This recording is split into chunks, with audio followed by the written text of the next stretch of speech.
मुलींनो, आत्ताच आपण घटत्या सीमांत उपयोगितेच्या सिद्धांताचे काही महत्त्व पाहिलेले आहेत. त्यामध्ये आपण एक महत्त्व पाहिलं होतं की हा सिद्धांत मागणीच्या सिद्धांताचा आधार आहे असं म्हटलेलं आहे. मागणीचा सिद्धांत काय म्हणतो? वस्तूची किंमत कमी तर मागणी जास्त, वस्तूची किंमत जास्त तर मागणी कमी. ह्या सिद्धांताला हा घटत्या सीमांत उपयोगितेचा सिद्धांत कसा आधारित आहे हे समजून घेण्यासाठी सीमांत उपयोगिता आणि किंमत यातील परस्पर संबंध आपल्याला पाहणे महत्त्वाचं ठरतं. ह्यासाठी आपण इथे बघतो स्क्रीनवर एक कोष्टक दिलेलं आहे. त्याच्या आधारे सीमांत उपयोगिता आणि किंमत यांच्याशी संबंधित काही निष्कर्ष आपल्याला काढता येतील. त्या अगोदर आपल्याला काही हा कोष्टक आहे तो समजावून घ्यावा लागेल. जर आपण बाजार किमतीची तुलना करत असताना सीमांत उपयोगितेचे रूपांतर जर पैशात व्यक्त केले जाते असे गृहीत धरलं तर क्ष या वस्तूच्या एका नगाची बाजार किंमत 50 रुपये असं म्हटलेलं आहे आणि एका नगाची सीमांत उपयोगिता 10 रुपये बरोबर समतुल्य असं म्हटलेलं आहे. बघा इथे क्ष वस्तू दिलेलं आहे. आपण इथे आंबाच घेऊयात. एकूण 6 आंबे दिलेले आहेत. आंब्याचे एकूण 6 नग दिलेले आहेत. आंब्याच्या प्रत्येक नगापासून मिळणारी सीमांत उपयोगिता दिलेली आहे. आपण पाहिलेले वस्तूच्या नगामध्ये जसं वाढ होत जातं तसं त्यापासून मिळणारी सीमांत उपयोगिता हे घटत जाते. इथे पहिल्या नगापासून 10 इतकी सीमांत उपयोगिता, दुसऱ्या नगापासून 8 इतकी सीमांत उपयोगिता, तिसऱ्या नगापासून 7 असं करत करत ही सीमांत उपयोगिता घटत गेलेलं आपल्या लक्षात येतं. मग इथे ही बाजार किंमत आहे. घटक नग किंमत म्हणजे आंबा घेऊयात. आंब्याच्या एका नगाची किंमत 50 आहे इथे आपल्या लक्षात येईल. मग इथे पहिल्या नगापासून 10 इतकी सीमांत उपयोगिता. इथे सीमांत उपयोगिता पैशामध्ये व्यक्त केलेले आहे असं आपण गृहीत धरलेलं आहे. एक नग बरोबर 10 रुपये समतुल्य म्हणजे सीमांत उपयोगिता गुणिले 10 रुपये.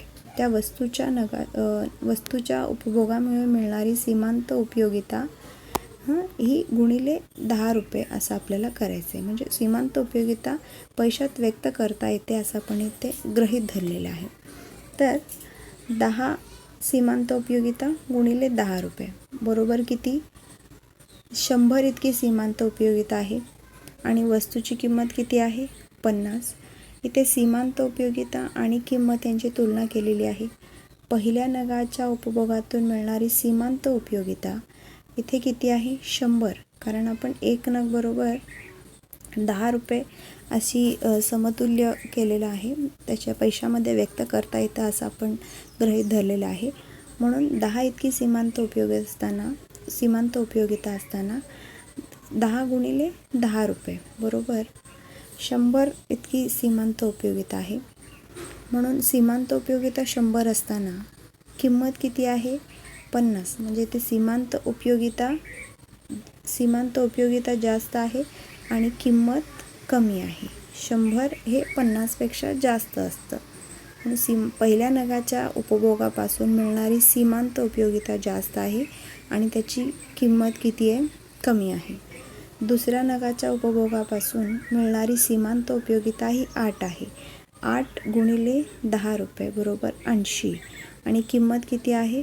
50. 80 एवढी सीमांत उपयोगिता इथे जास्त आहे 50 रुपयेपेक्षा. म्हणजे दुसऱ्या नगाच्या उपभोगापासून देखील सीमांत उपयोगिता ही जास्त मिळाली त्या वस्तूच्या किमतीपेक्षा. म्हणजे आंबा इथे 50 रुपये आहे परंतु त्यापासून मिळणारी सीमांत उपयोगिता ही 80 आहे.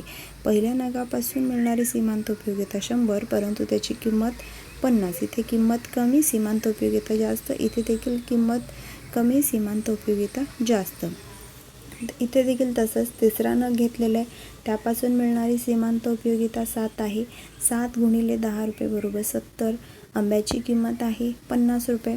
70 इतकी सीमांत उपयोगिता आणि 50 रुपये ही किंमत 70पेक्षा कमी आहे. म्हणजे सीमांत उपयोगिता जास्त आणि किंमत ही कमी असल्याचं आपल्या लक्षात येतं. मग जसं आपण वस्तूच्या नगामध्ये वाढ करत जातो, ज्यावेळेस चौथा नग जर आपण उपभोगतो त्यापासून मिळणारी ही जी सीमांत उपयोगिता 5 आहे.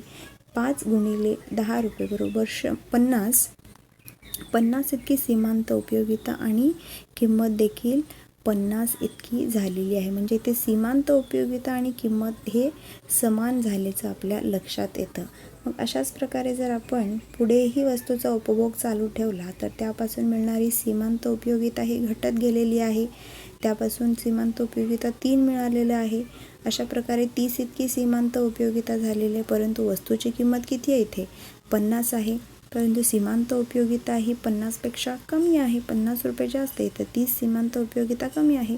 म्हणून जर उपभोक्ता असाच वस्तूच्या नगांचा उपभोग घेत गेला तर किमतीपेक्षा सीमांत उपयोगिता इथे कमी होत असताना आपल्या लक्षात येत असतं. तसं 6व्या नगापासूनही झालेलं आहे.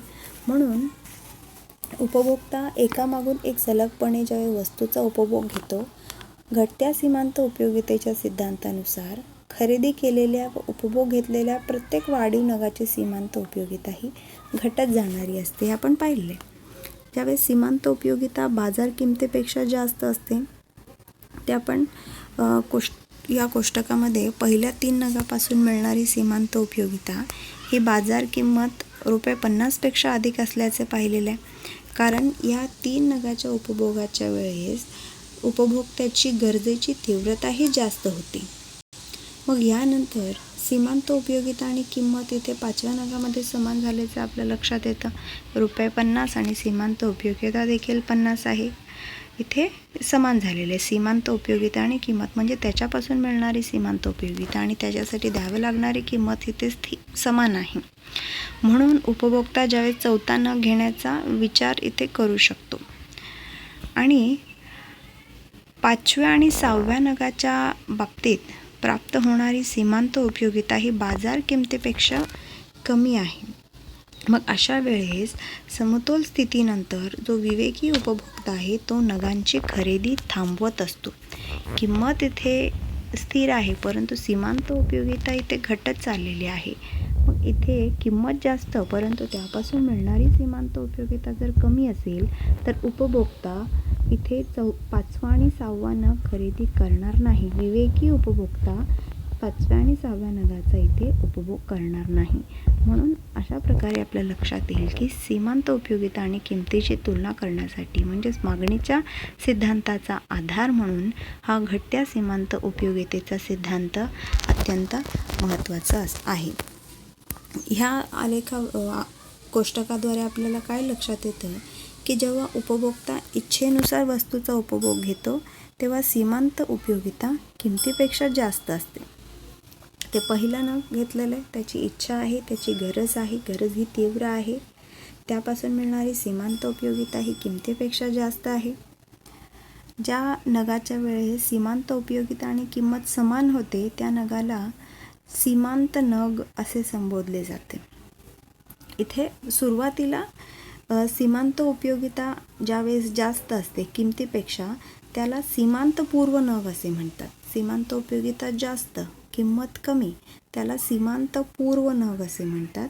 आणि ज्या वेळेस सीमांत उपयोगिता आणि किंमत हे कमी असते त्याला समान असतं. सीमांत उपयोगिता आणि किंमत ज्यावेळेस समान असतं त्या नगाला सीमांत नग असे संबोधले जाते. इथे सीमांत उपयोगिता जास्त आणि किंमत कमी याला आपण सीमांत पूर्व नग म्हणतो.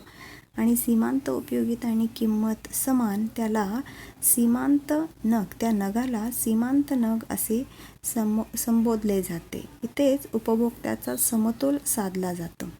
आणि विवेकी उपभोक्ता जर जे नग विकत घेऊ इच्छित नाही त्या नगांना सीमांतोत्तर नग असे म्हटलेले. सीमांतोत्तर नग म्हणजे 5व्या आणि 6व्या नग एका येत सीमांतोत्तर नग.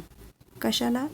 इथे सीमांत उपयोगिता कमी आणि किंमत ही जास्त आहे. जर विवेकी उपभोक्ता जो नग विकत घेऊ इच्छित नाही इथे किंमत जास्त आहे, सीमांत उपयोगिता कमी असल्या कारणाने विवेकी उपभोक्ता काय करणार आहे, जो नग 5वा आणि 6वा नग खरेदी करण्याची इच्छा त्याची इथे नसते त्या नगांना आपण सीमांतोत्तर नग असे म्हटलेले आहे. तर अशा प्रकारे उपयोगिता आणि किंमत यातील परस्पर संबंध हा मागणीच्या सिद्धांताचा पाया आहे असं आपल्या लक्षात येतं.